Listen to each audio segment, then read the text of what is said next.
নমস্কার বন্ধুরা, আমি লিটন বসাক। প্রত্যেক ভিডিওর মতো আজকেও আমি একটা নতুন ভিডিও নিয়ে এসেছি। এটা পল্লী সমাজের একটা ঐতিহ্য।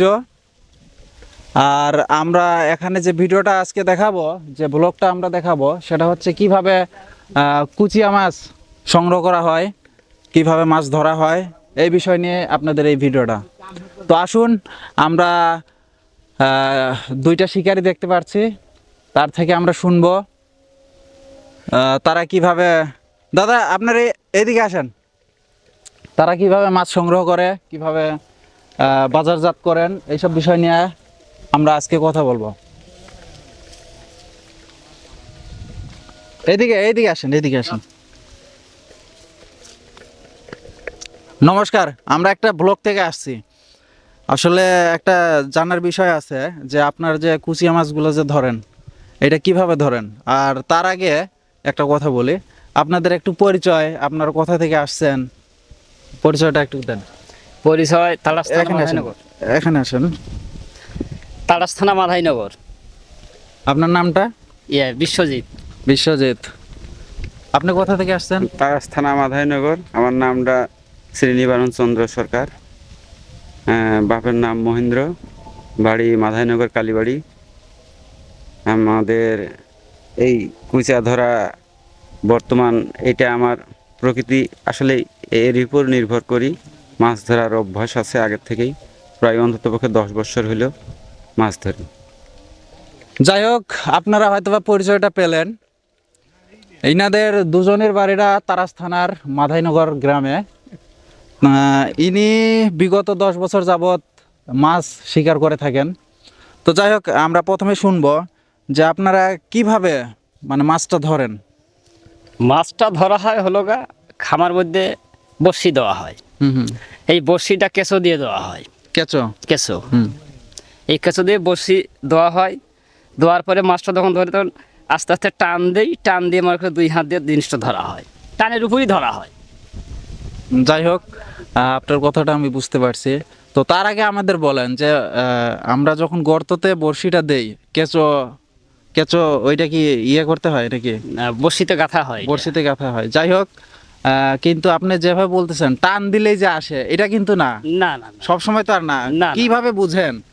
জিনিসটা বড়শি দেওয়ার পরে যখন ধরে, হুম হুম। ধরার পরে জিনিসটা টান দিয়ে ধীরে ধীরে হাতের ক্যাপাসিটির মাধ্যমে জিনিসটা বের করা হয়। বুঝতে পারছি। আচ্ছা, মাছ ধরার পর আপনারা কি করেন? মাছ ধরে বিক্রি করি। এটা কোথায় বিক্রি হয়? এটা সারা বাংলাদেশে বিক্রি হয়। তারপর আপনাদের নির্দিষ্ট একটা স্থান আছে তো মনে হয়? নির্দিষ্ট স্থান বলতে এই যে সিংপাড়ার প্রদীপ আছে, সরাবপুর, ওই প্রদীপ মনে করো যে আমাদের মাধাইনগর কালীবাড়ি বাজারে রেগুলার দোকান খোলে, রাত 10টা পর্যন্ত আমাদের জন্য অপেক্ষা করে। হুম হুম। আমরা না ফেরা পর্যন্ত আর বাড়ি যায় না। ওই মাছের কম বেশি যেটুকুই দেই দেওয়ার পরে তারপরে বাড়ি বিলে যাই। আচ্ছা, যাই হোক, আমরা দাদার থেকে কিছু কথা শুনলাম। এখন আমাদের বড় দাদার সাথে একটু কথা বলবো। আপনি একটু সামনে আসেন, ক্যামেরায় আপনাকে দেখতে হবে তো। আপনারা শুধু এই মাছ ধরে কি জীবিকা নির্বাহ করেন, না এর পাশাপাশি আরো কোনো কাজ কাম করেন? আমাদের বেশিরভাগ, আমার জীবনে বেশিরভাগ এই মাছ ধরার উপরেই আমি নির্ভর করি। আর পাশাপাশি কিছু যখন অবসর পাই তখন কৃষিকাজ করি। আর বেশিরভাগ এই মাছ ধরার উপরই আমার সংসারটা নির্ভর করে। সারাদিনে কি পরিমাণ মাছ ধরেন? আগে মোটামুটি 3-4 কেজি করে পাচ্ছি, আর এখন রিং জ্বালাইছে আর ওই রকম মাছ পাওয়া যায় না। এখন দেখা গেল যে 2 কেজি 2.5 কেজি, হঠাৎ 3-4 কেজিও হয়। বেশিরভাগ কম হয় এখন, আর মাছ ওইরকম পাওয়া যায় না আগের মতন। আচ্ছা, একটা জিনিস জানার আছে, বর্তমান এই মাছটা কত করে কেজি? এখন বর্তমান এই মাছটা সবসময় তো বাজারে একরকম থাকে না। এখন বর্তমান 250 থেকে 60-70। আর যখন মাছের টান হয় তখন দেখা গেল যে 300, 350 এরকম বাজার পাওয়া যায়। যাই হোক বন্ধুরা, আপনারা অনেক কিছু শুনতে পারছেন যে আসলে এটা কিভাবে কি করতে হয়, কিভাবে না। তো আসুন আমরা এবার দেখি বাস্তবে কিভাবে মাছটা ধরা হয়। সাথে থাকুন।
জ্বালালো খুব খুব জ্বালাইছে